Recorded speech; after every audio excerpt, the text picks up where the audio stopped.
joins us. John, you working your contacts with the FBI, et cetera, were incredibly helpful to finding out early exactly what was going on. Give us your assessment, and what do we know about the shooter? Yeah, we don't know much because he's not in custody as of yet. It looks like a professional hit job from quite a ways away. Long shot, probably high-powered rifle, able to pierce the arteries in the neck. So someone who's professional, it appears. That's what the FBI's early assessment is. We're a long way from knowing a lot. But it's a moment of reckoning in our country. You're using a term.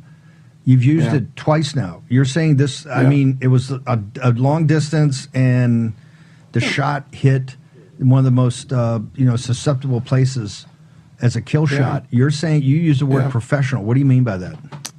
Someone who knew how to handle a gun. It wasn't someone that just got a spur-of-the-moment idea and was going to go shoot Charlie. It looks like it's from a longer distance, maybe from a building or window away. We're still learning stuff, and in the fog of war, it takes some time, so we're going to have to sort this out. But the early assessment of law enforcement officials I talked to is that this looked like somebody who knew how to kill and knew how to handle a gun and knew how to set up in a way that they could assassinate someone and then possibly get away, which is what they initially have done.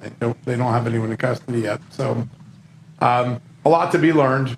A lot to be learned. We're going to learn. This story will turn. John, in your discussions with law enforcement, we've seen some reports out there regarding range. Obviously, it's still early in on that. But have you been able to confirm any of the current assessments on how far they think the shooter was?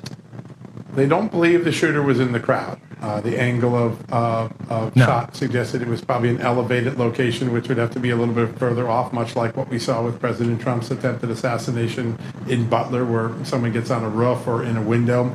But they really don't, as of 40 minutes ago, they had not located the shooting scene yet. So perhaps this person cleaned their brass up, or they don't have the right location yet. But it seems to be an elevated shot from a distance. How far a distance, hard to say yet, because they don't have the shooting location. They don't have the origination of the crime scene.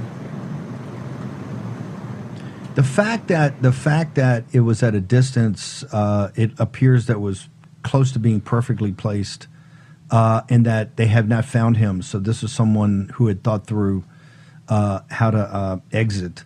It leads you to believe it's just not some random, at the last minute, emotional, like some of these school shootings we've seen or some of these other shootings we're seeing.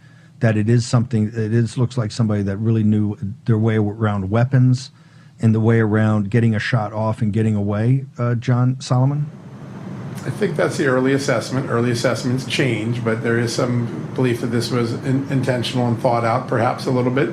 Now, on a college campus, in the chaos, it's easy to escape even if you're not a professional. So let's wait and see what they come up with. But some of the early assessments of the shot, where it landed, where it came from, suggest that there's some intentionality and maybe some marksman expertise in this.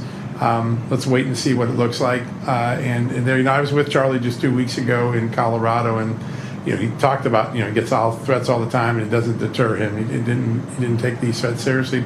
He said something profound to me, and that is, I said to him, I look at these Gen Z numbers, and you've had a generational change on America. And he said to me, "Oh, you're being so dramatic, John.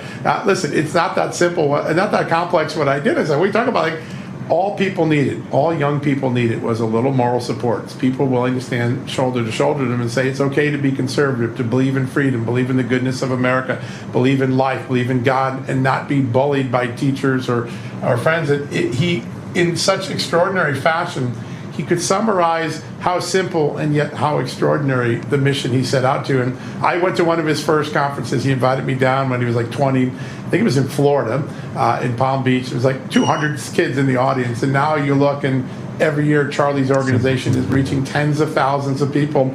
And he never saw it as anything more than a simple job of just giving people moral support. I found that remarkably refreshing when I talked to him 2 weeks ago.